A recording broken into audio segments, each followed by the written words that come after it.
오늘 말씀은 잠언서 31장 10절에서 31절입니다. 잠언서 31장 10절에서 31절까지입니다. 구약 948쪽입니다. 구약 948쪽. 구약 948쪽. 31장 10절부터 제가 먼저 읽겠습니다. 교독하실 때 제가 먼저 읽습니다. 누가 현숙한 여인을 찾아 얻겠느냐? 그의 값은 진주보다 더하니라. 그런 자의 남편의 마음은 그를 만나니 산업이 빗절하지 아니하겠으며 그런 자는 살아있는 동안에 그의 남편에게 선을 행하고 악을 행하지 아니하느니라. 그는 양털과 상을 구하여 부지런히 손으로 일하며 상인의 배와 같아서 먼 데서 양식을 가져오며 밤이 새기 전에 일어나서 자기 집안 사람들에게 음식을 나누어 주며 여종들에게 일을 정하여 맡기며 밭을 살펴보고 사며 자기의 손으로 번 것을 가지고 포도원을 일구며 힘있게 허리를 묶으며 자기의 발을 강하게 하며 자기의 장사가 잘 되는 줄을 깨닫고 밤에 등불을 끄지 아니하며 손으로 손봉지를 들고 손가락으로 가락을 잡으며 그는 공고한 자에게 손을 펴며 궁핍한 자를 위하여 손을 내밀며 자기 집 사람들은 다 새 옷을 입었으므로 눈이 와도 그는 자기 집 사람들을 위하여 염려하지 아니하며 그는 자기를 위하여 아름다운 이불을 지으며 세마포와 자색 옷을 입으며 그의 남편은 그 땅의 장로들과 함께 성문에 앉으며 사람들의 인정을 받으며 그는 배로 옷을 지어 팔며 띠를 만들어 상인들에게 맡기며 능력과 준비대로 옷을 삼고 후의를 부수며 입을 열어 지혜를 베풀며 그의 혀로 인애의 법을 말하며 자기의 집안일을 보살피고 게을리 얻은 양식을 먹지 아니하나니 그의 자식들은 일어나 감사하며 그의 남편은 칭찬하기를 덕행 있는 여자가 많으나 그대는 모든 여자보다 뛰어나다 하느니라.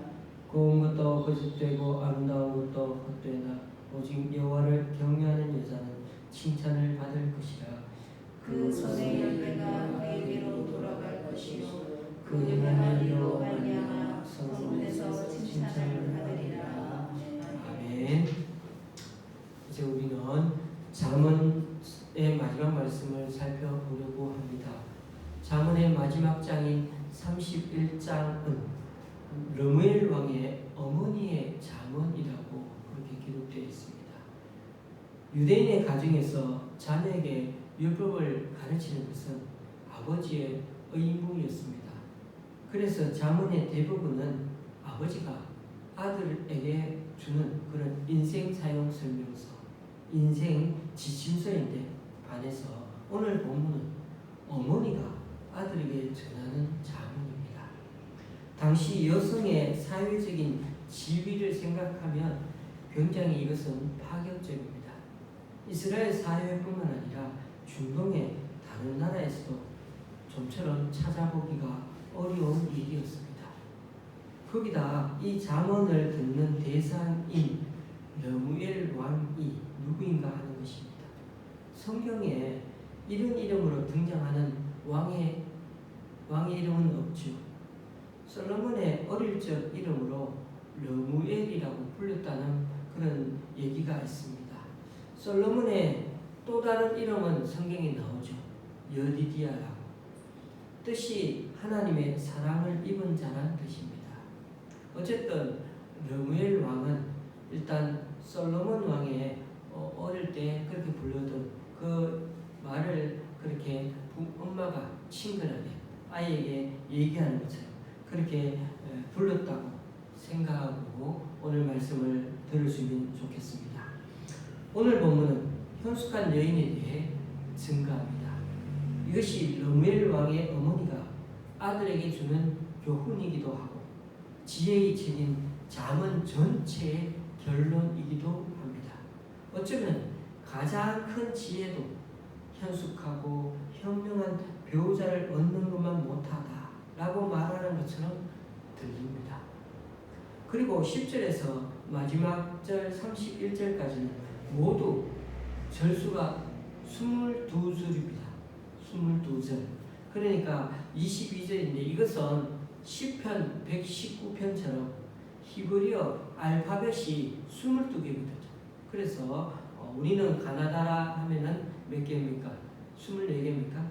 예, 그런데 여기는 알파벳 순서대로 하면은 22개를 시작하는 알파벳 형식을 취하고 있습니다. 이렇게 하는 가장 중요한 이유는 우리는 전혀 이것이 가나다라처럼 그렇게 배열된지를 모르지만은 이스라엘 사람들은 그 앞에 숫자가 A, B, C, D 이런 숫자가 아니고 글자가 그렇게 처음 그렇게 나오고 있으니까 쉽게 외울 수 있도록 그렇게 더 많이 이 잠언 31장 10절에서 31절 특별히 그 뒷부분을 외울 수 있으면 외우라는 측면에서 그렇게 그 당시에 그렇게 ABC처럼 알파벳 순서로 그렇게 써놓았다는 말씀입니다. 그래서 먼저 10절 말씀을 보면 누가 현숙한 여인을 찾아 얻겠느냐 그의 값은 진주보다 더하니라. 오늘 본문에 현숙한 여인이란 말이 나오는데 우리가 현숙하다 이런 말이 딱 하면은 벌써 우리는 정숙한 여인 이런 의미가 떠오르죠. 그런데 잠언에 나오는 현숙한 여인은 우리 한글에 있는 것처럼 현모양처 이런 모습의 여인을 딱 처음부터 그리는 것은 아닙니다. 왜냐하면 현숙한 여인에 대한 히브리어를 우리가 직역하면 어떤 여인이 되냐면 강한 여인, 능력 있는 힘이 있는 그런 여인이라는 뜻입니다. 그래서 여기서 말하는 현숙한 여인은 덕이 있는 여인, 이런 여인이라고 하는 것이 더 적절할 수도 있습니다. 그냥 몸이 소처럼 막 튼튼하다는 그런 여성이 아니고 지혜와 사랑과 하나님에 대한 신앙으로 모든 게 잘 무장된 갈무리 된 그런 여성을 뜻한다는 것입니다. 그냥 힘만 세고 그런 게 아니라 하나님 앞에 잘 준비된 여인이라는 것이죠. 이런 현숙한 여성을 아내로 얻으면 남편은 아내의 인격과 정결을 얻게 됩니다. 11절 12절 그런 자의 남편은 그를 미나니 산업이 핍절하지 아니하겠으며 그런 자는 살아있는 동안에 그의 남편에게 선을 행하고 악을 행하지 아니하느니라.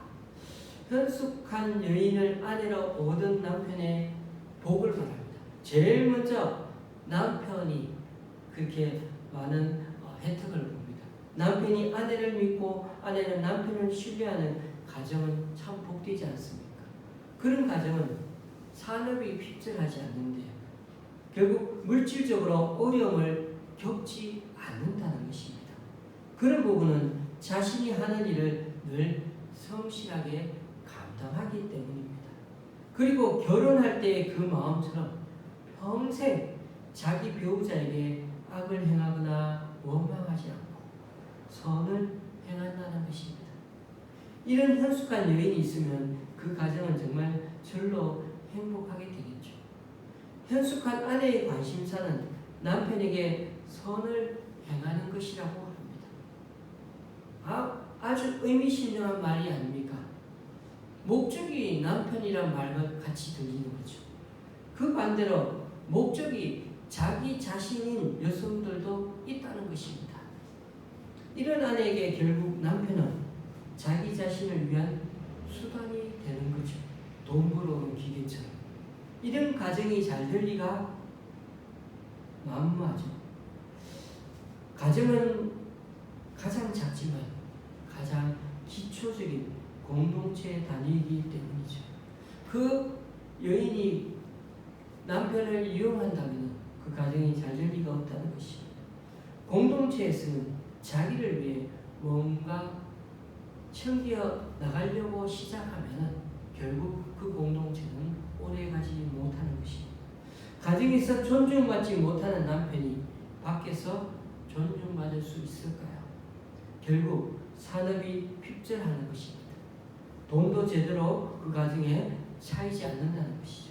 반대로 남편이 행복하기를 원하면 그를 통해 나도 행복할 수가 있습니다.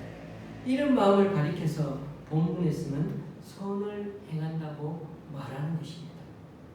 13절에서 19절에 보면은 이 긴, 그러니까 보면은 6절, 7절까지 되나요? 그 많은 분량의 말씀은 부지런한 아내의 모습을 묘사해주고 있습니다. 이것 또한 현숙한 여인의 아주 중요한 특징이죠. 여기서 이 현숙한 여인은 손으로 부지런히 일합니다. 13절, 그는 양털과 삼을 구하여 부지런히 손으로 일하며, 이 여인은 입으로만 말하거나 손가락만 움직이며 그렇게 막 이렇게 저렇게 시키지 않고 스스로 자기 손으로도 열심히 일을 합니다. 옷감을 만들기 위해 부지런히 길산도 합니다. 어느 정도 사는 사람이기 때문에 종도 있죠. 음식도 손수 만들어서 함께 먹는 그런 정성과 사랑을 보여줍니다. 여러분, 어떻게 보면 아내의 밥상 이런 말을 들어봤죠. 마치 어느 식당 이름 같습니다. 이것은 단순한 음식이 아닙니다. 여자들은 흔히 남자들이 밥에 묶여 산다고 합니다. 그래서 음식이 뭐 그런 말을 많이 쓰죠. 근데 삼식이라 그러나요? 그런데 새끼 다 찾아보면 안 된다고. 그런데 왜 그럴까요? 남자들은 그냥 밥 먹는 것만 얘기하는 게 아니고 먹는 데서 사랑을 느끼기 때문입니다. 어릴 때 어머니가 해주시던 음식은 먹는 것 그 이상이거든요. 그게 바로 먹는 것 안에 사랑이 포함됐습니다. 그래서 우리가 집밥 선생 뭐 이런 프로도 있는데, 집밥이란 남편과 자녀를 향한 사랑이고 그리고 어머니며 위로가 되는 것입니다. 이럴 때 그 가정에는 영어로 그렇게 하는 말이 있죠. 소울 푸드. 그 음식 안에 정신이, 사랑이 담겨 있다는 것입니다. 우리 집 하면 생각나는 음식 있을 겁니다. 저도 옛날에 우리 어머니를 딱 떠오르면 된장찌개가 떠오릅니다. 지금 저희 집에서도 참 음식을 된장찌개도 잘하는데, 그런데 그 된장찌개가 어머니가 해주는 된장찌개와 저희 집사람이 해주는 된장찌개는 어느 것이 맛있다의 표현이 아니라 맛이 달라요. 그것이 참 보면 신기한 거죠. 그래서 가정의 어떤 따뜻한 사랑을 우리는 느끼게 만드는 것입니다. 엄마와 아내의 정성과 그 사랑이 느껴지는 음식, 그것이 바로 우리가 오늘 아내의 손으로 담는 그 함께 만드는 그런 모습들을 통해서 사랑을 느끼는 것입니다. 사실 집밥은 잘 생각해보면 밖에서 사 먹는 것보다는 메뉴로 치면은 좀 다양하지 않지 않습니까? 된장찌개, 김치찌개, 심지어 계란찜, 김치볶음밥 뭐 이런 거 정도로 했는데도 우리 집에서 먹는다 그러는데 기대가 되십니까? 근데 신기하게도 남자인 저는 기대가 됩니다. 이 정도로 해서 먹는데도, 메뉴가 별로 똑같은데도 기대가 됩니다. 우리 자신은 저를 위해서 만들어주는 것이고, 이것을 함께 먹으면서 우리 가족임을 확인할 수 있으니까 얼마나 그것이 기대가 되는지 모릅니다. 또 14절에 보면 먼 데서 양식을 가져옵니다. 당시에 지중해 해상 무역은 페니키아 상인들이 주도했습니다. 이런 먼 곳은 이스라엘 남자들도 사실 배 타고 나가는 거 꺼려합니다. 잘 나서지 않는 분야입니다. 그럼에도 여인임에도 불구하고 양식을 먼 데서 갖고 온다는 것은 그만큼 여인의 자세가 가정을 위해 진취적이고 적극적인 것을 의미합니다. 오늘 우리에게 한번 적용해 본다면요, 우리가 뭐 음식을 구하기 위해서 뭐 외국에서 직구합니까? 수입합니까? 그건 아니죠. 그보다는 외국에서 수입한 걸로 식사를 준비하는 것이 아니라 제대로 된 그 음식 재료를 구하기 위해서 어떻게 시장 이것도 가보고 저것도 가보고 두루 발품을 하면서 열심히 다 돌아다니는 걸 한번 생각해 보십시오. 따뜻한 밥, 따뜻한 반찬, 국 한 끼를 더해주기 위해서 장바구니 들고 가족에게 필요한 음식 재료를 구하러 다니는 그 여성들을 볼 때마다 참 부지런하다는 그런 생각을 많이 하지 않습니까? 사실 요즘 이런 분들도 많이 생기죠. 그냥 마트에, 가까운 마트에 가면 다 있는데, 그쵸? 그리고 인스턴트로 음식에서 요즘 뭐 된장찌개 다 인스턴트로 다 나오잖아요. 넣기만 하면 다 끓일 수 있어요. 누가 거기다가 다 이렇게 뭡니까 육수를 다시 만들어서 꼭 국을 끓이고 찌개를 끓입니까? 근데 그렇게 다 요즘은 육수도 다 인스턴트로 나오지 않습니까? 그래도 정성껏 준비한 재료로 맛있게 음식을 준비하는 여성들이 어떻게 보면 현숙한 여성의 본을 따라가는 것입니다. 물론 혹시나 여러 사정으로 그렇게 못하는 여성분들 가정이 계시거든요. 그런 분들 저 충분히 이해하고, 혹시 그런 분들이 뭐 현숙한 여인이 아니다, 그런 말씀은 아닙니다. 어쨌든 그런 정성을 여기서 말씀드립니다. 이어서 15절 말씀을 한번 보십시오. 밤이 새기 전에 일어나서 자기 집안 사람들에게 음식을 나누어주며 여종들에게 일을 정하여 맡기며. 여종들에게 일을 정하여 맡기며 라는 표현은 자기가 일하면서 손이 모자랄 때, 그럴 때 다른 사람들을 시킨다는 것입니다. 자기는 안 하고 남에게 시키는 것만 하는 게 아니고요. 물건을 살 때도 어떻게 잘 살펴보고 자기 스스로가 구입합니다. 그리고 그것을 가족들과 집 안에서 일하는 사람들, 꼭 종들도 같이 함께 나누어 먹습니다. 이어서 16절에서 18절까지 말씀입니다. 밭을 살펴보고 사며 자기의 손으로 번 것을 가지고 포도원을 일구며 힘있게 허리를 묶으며 자기의 팔을 강하게 하며 자기의 장사가 잘 되는 줄을 깨닫고 밤에 등불을 끄지 아니하며. 이 말씀은 어떻게 보면 지혜로운 재정, 경제 운영을 하고 있다. 가정 살림을 그렇게 운영한다는 것입니다. 당시에 땅을 사고 파는 일은 다 남자의 몫이었는데, 그 일은 물론 장사, 사업, 수완도 뛰어나서 늦은 시간까지 이렇게 영업을 하고 도와주고 했다는 것입니다. 그러기 위해서 허리를 묶었다고 합니다. 당시의 옷들은 다 어떤 옷이었을까요? 우리처럼 뭐 투피스, 위하고 밑에 있는 옷이 다 다르게 있는 것?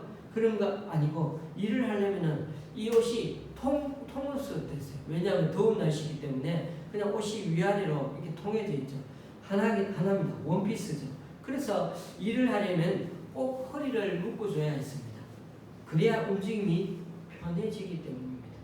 그런데 단지 허리를 묶는다는 것은 몸이 편하게 움직이게 한다는 뜻만 있는 게 아니었죠. 열심히 일하겠다고 마음을 묶는 것을 뜻합니다. 그래서 우리가 베드로서나 여러 군데 성경에 보면 허리를 동이라, 그런 말씀을 하지 않습니까? 우리말로 하면 신발끈을 굳게 묶는 것입니다.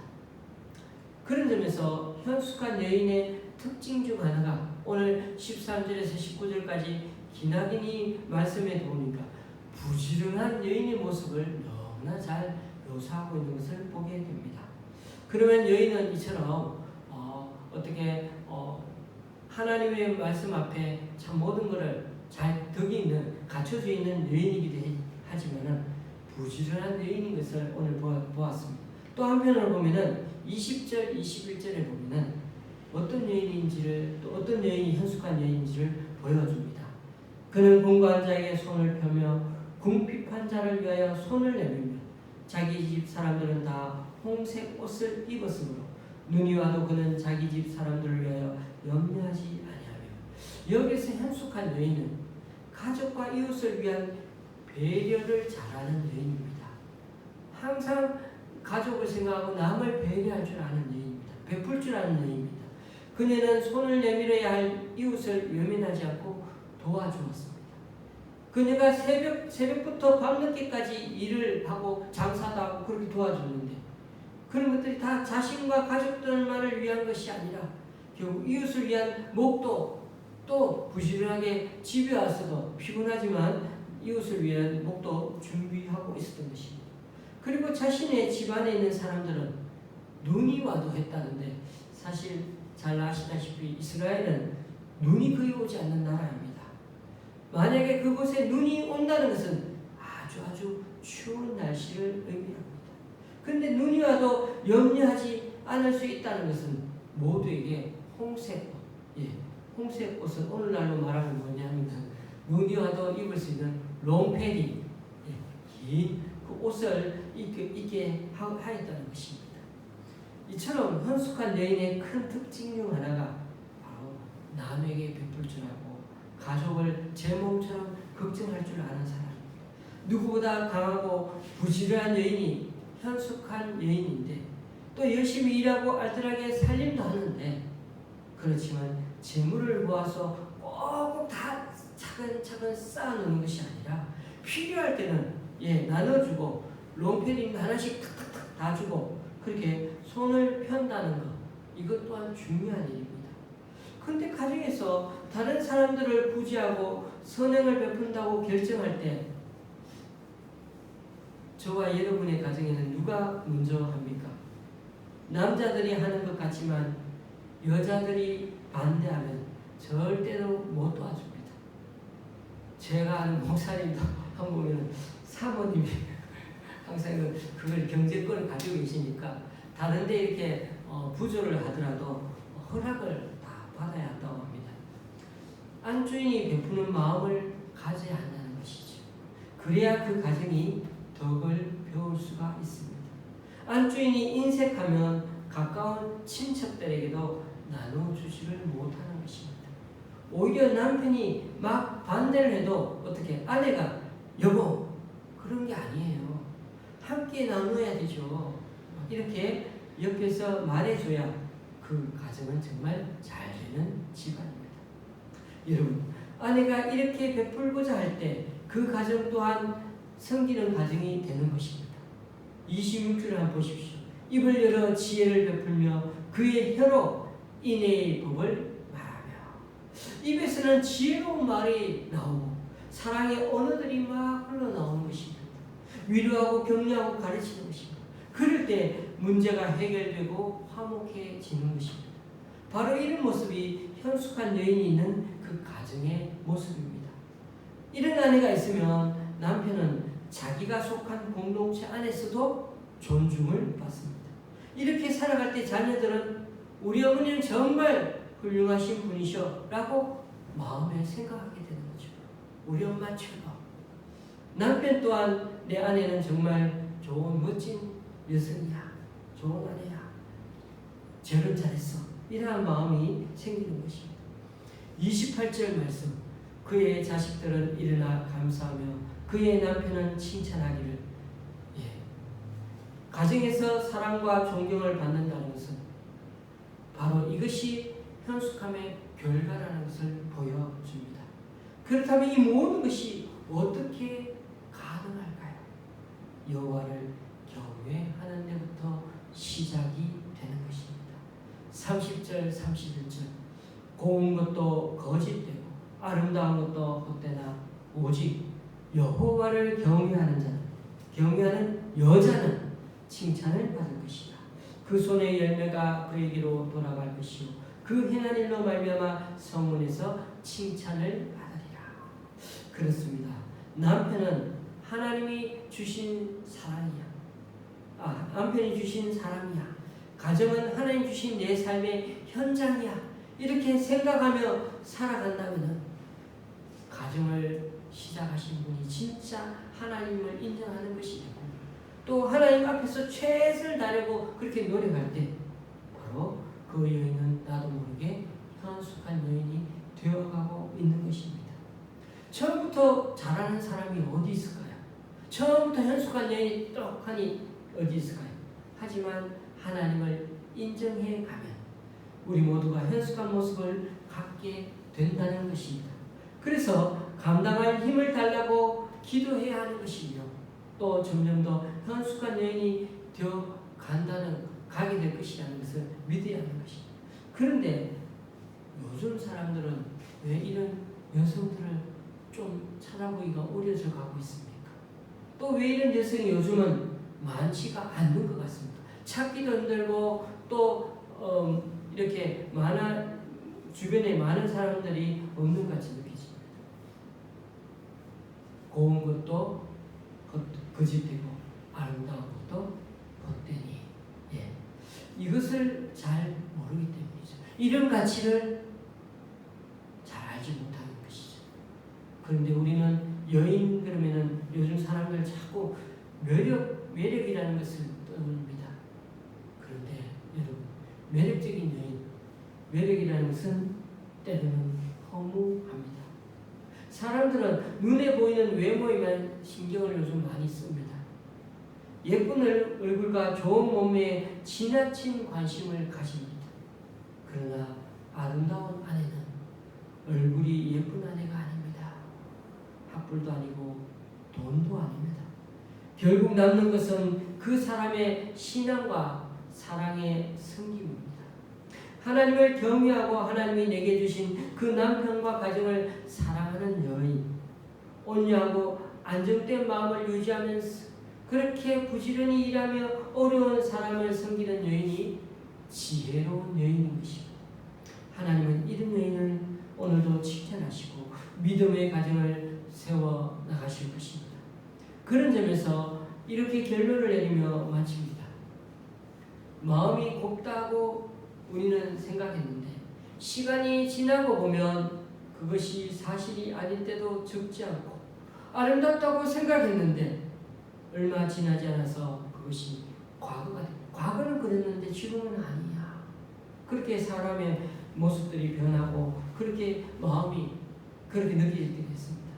그래서 사람은 일정한 나이가 되면 외모의 평준화가 일어난다고 합니다.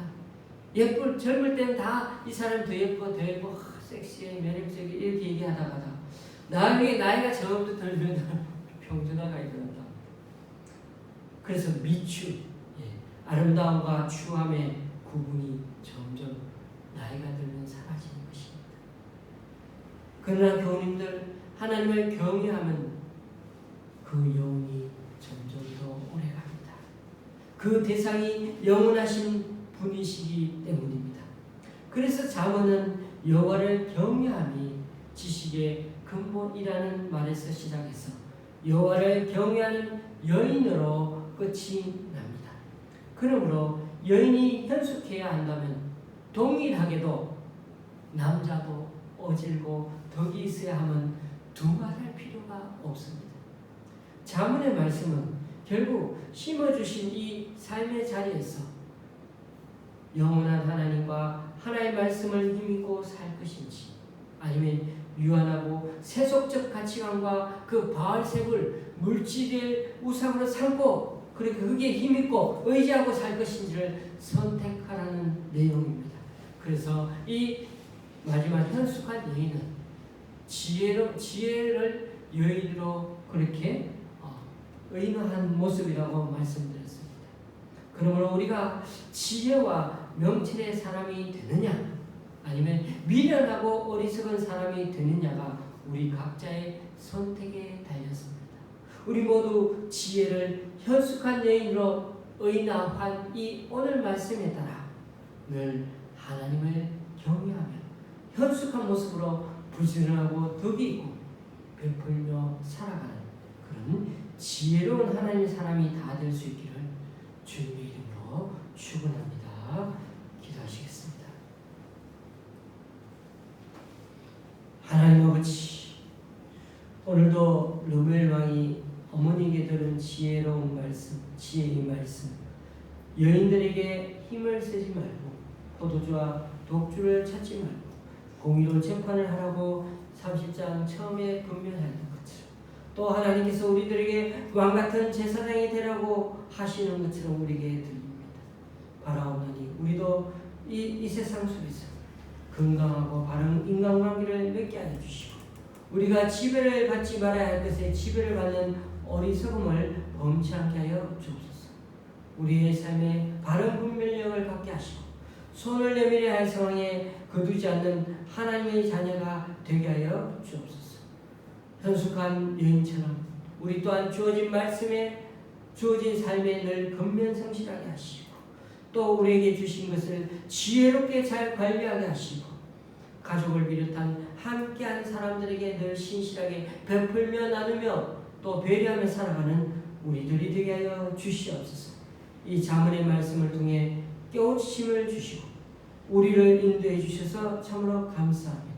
이것이 단순히 솔로몬 왕이나 몇몇의 지혜자의 어록이 아니라 하나님 말씀의 어록임을 깨닫고 늘 이 말씀이 3000년이 지나기까지 늘 하나님의 말씀이 영원한 하나님의 말씀이 되실 뿐만 아니라 우리에게까지 늘 인생 사용 설명서가 되어서 늘 교훈과 책망과 바르게 함과 오히려 교육하기에 유익한 말씀이 되게 하여 주시옵소서.